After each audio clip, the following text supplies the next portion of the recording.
Is JINHSI a pay-to-win trap? Is she worth summoning or not? And while the Archon has absolutely gorgeous and flawless animation, there might be an issue with a skill chain. So unless you are just starting the game, you're a beginner right now from scratch, if you passed level 35 or even 40 like me right now, you know there are some serious issues regarding resources. It's a bit flooded right now. The drop rate materials, as I've just published in my last video, like the gold material that are supposed to drop but never do. Even worse, most of the run have no purples anymore in some critical contents. The huge lack of credits acquisition.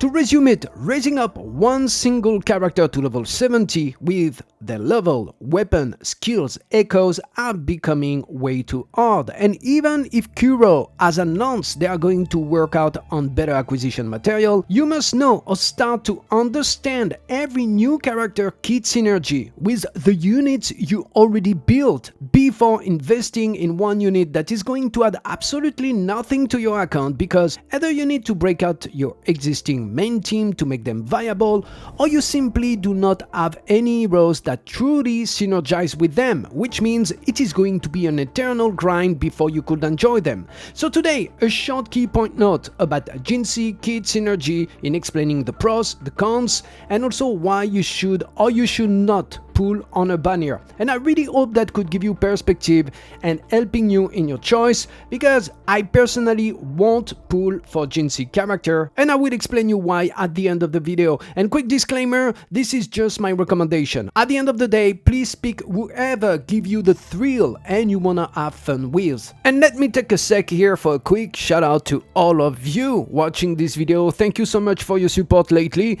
in liking, subscribing, destroying all those buttons. The channel has reached 3,000 subscribers. I'm very grateful. Let's get started with the Archon. So JINHSI and the key points mechanic of a kit. So she's a strong DPS using a blade, and everything resolved around a unique skill, Unison. So when you activate Unison, you are able to use JINHSI outro and any team member intro regardless of your concerto energy level. So freebie skills, it's free, you can use outro, intro, but there is a caveat to it. You need to get through at first.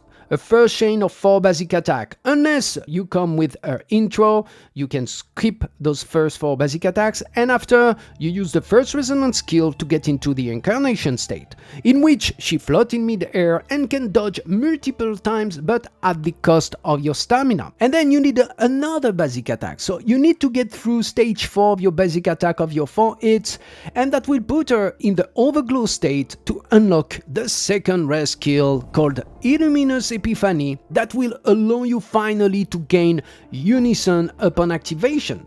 So aside for some free outro, intro and quick swap, why JINHSI needs Unison? Well, because in order to be a viable DPS damage dealer, to really maximize the damage output, you need to max out a 40 circuit with full 40 points of incandescence for full blast. And at first, the only way to get those points is from your teammates' damage.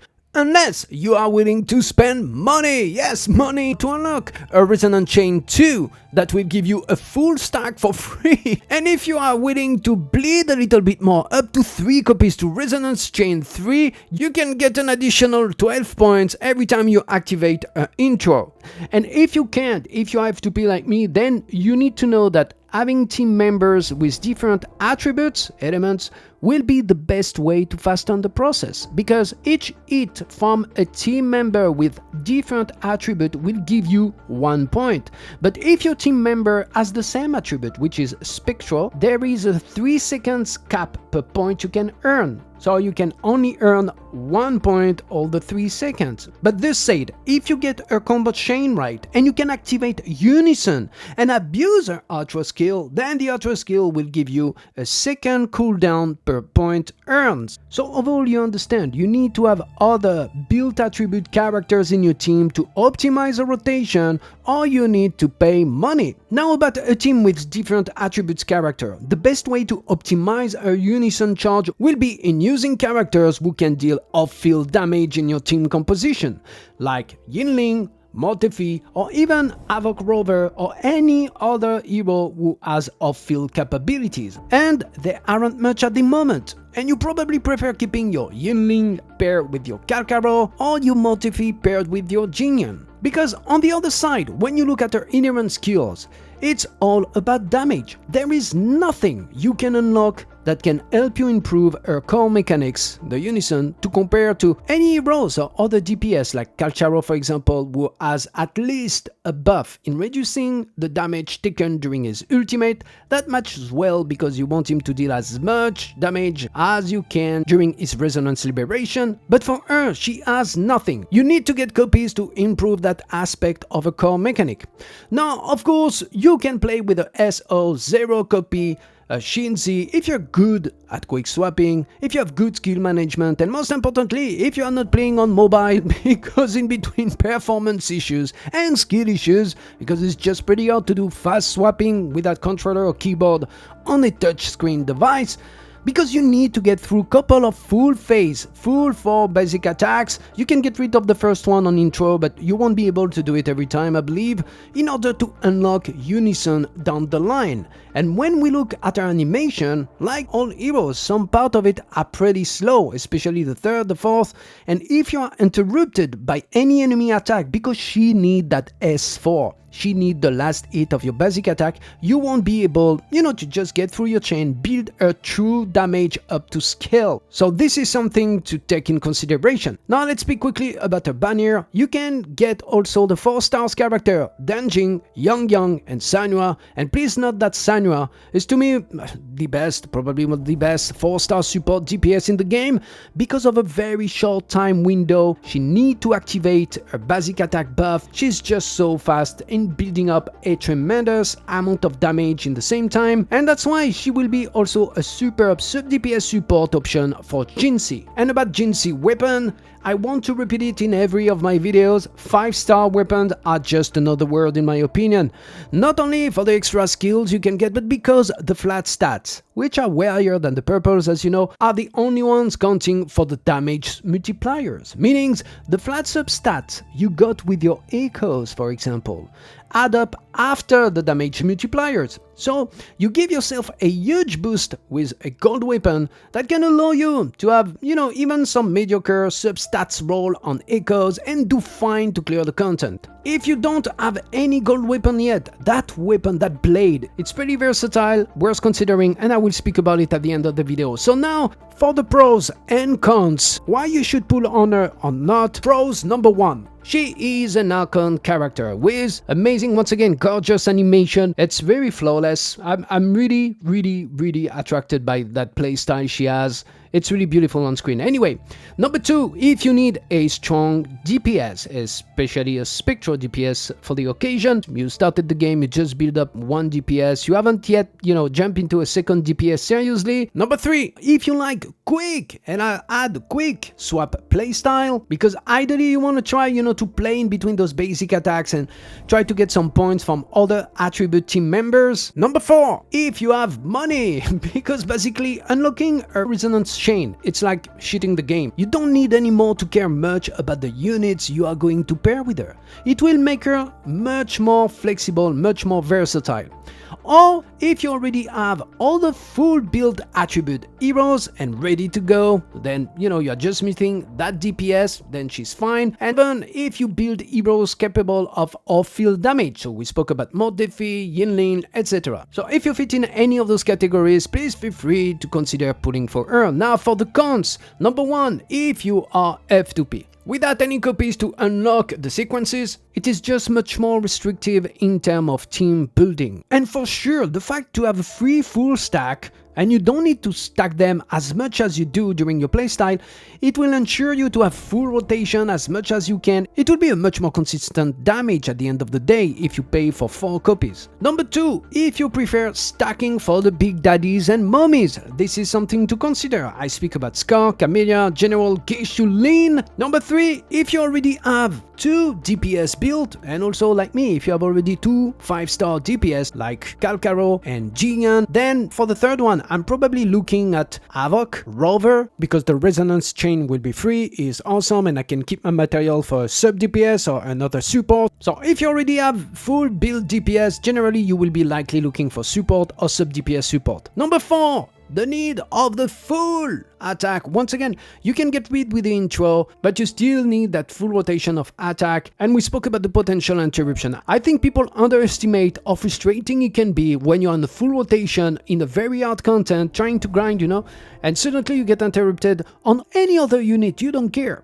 Because you reset, but with her, it's just stopping you right away. You have to restart those 3-4 long animation combo just to unleash your full damage potential. Number 5, of course, if you have performance issues and playing on mobile, for the same reason, sometimes it can be freezing, and once again, if it froze with any other character, you don't care. If it froze during my Kalkaro and I'm just stamping on the basic attack, it won't change nothing. It will restart, keep going on the game, but for her, well, probably you won't see that third attack or that fourth attack. Your chain will be interrupted. Number 5, if you don't like quick swap. I don't speak about, once again, swap cancel, intro, outro. I'm not referring to swap cancel on certain animation. We all do it, even on mobile. I'm speaking about very fast swap, to be able, in a matter of 1 second or 2, to have a rotation, additional points from 1-2 character coming in and out of the field. You don't need in this game to swap 3 characters a second or 2 seconds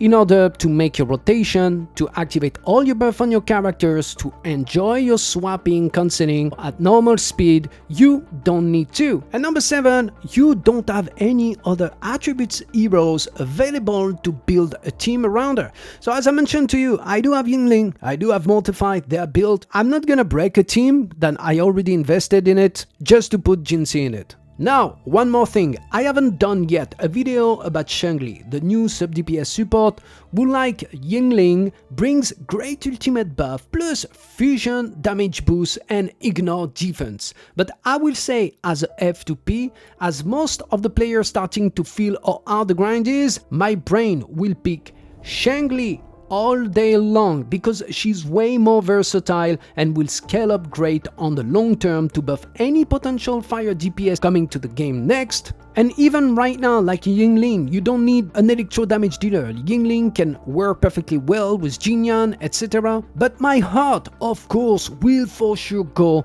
for JINHSI because of the story. She's an Archon. Her animation is just amazing. She's casting Jue, the Dragon Sentinel. But yeah, my brain will go all day long for Shangli if I want to do practical choice here for the long-term playing, and my heart will go straight away, my addiction of gacha, right into JINHSI. Now, why I won't be putting on Archon? So let's speak first resources. I'm F2P, I already have 2 DPS fully built and still need lots of resources to complete my 2 teams. And because, as I mentioned, I need my Yingling for my Kalkaro team and my Motefi for my Jinyan team, and they synergize perfectly fine. I don't have the need and don't want to build another off-field character right now. And even if, like everybody right now, I have a copy of Sanua, you got her for free, that I used early game already, but she's only on S1 I believe, and as I always mention about the 4-star, unless you don't have a lot of their resonance chain unlocked, I can't even take the risk to go on JINHSI banner just to try to get Sanua, no. And most importantly, I want a stack for characters like Scar or General Genshin down the line. Hopefully, I much prefer a rogue style character because we can't pull on every character at the end of the day. And finally, spoiler alert, if they do send another tremendous patch of compensation rewards for the ongoing performance and translation issues that can give me a free pull, I might try one, just one for the luck, like I did with Yingling character. You can check the video on the first pull. I was very lucky, I've got Yingling, and for sure I will try one pull just to get her as a character. But the only one summon I'm considering is actually her weapon. as I mentioned earlier, because it's such a pretty versatile blade with crit rate, and that can go with any attribute characters where the strengths are in between the basic attacks for the damage and the resonance skill. I think it's a pretty neat weapon in my opinion, and I will definitely first try to get a blade like this if they give us some free summons. Now JINHSI is not out there at the time of this video, so if I made any mistakes, or if you have a different opinion experience about the game, please feel free to share them in the comment section below. By the way, my name is NATOJI and you can find my regular Wuthering Waves adventures, account progression and content on my channel, some new player guides and also mobile settings guide. Yes, I only play on mobile. That has helped more players than I was expecting, so thank you so much for watching my videos today. Remember to destroy that like button and hit that bell to support the channel, turn on your notification to receive some more, and as usual, I wish you all to be safe, to be well, and until the next, stay tuned everybody.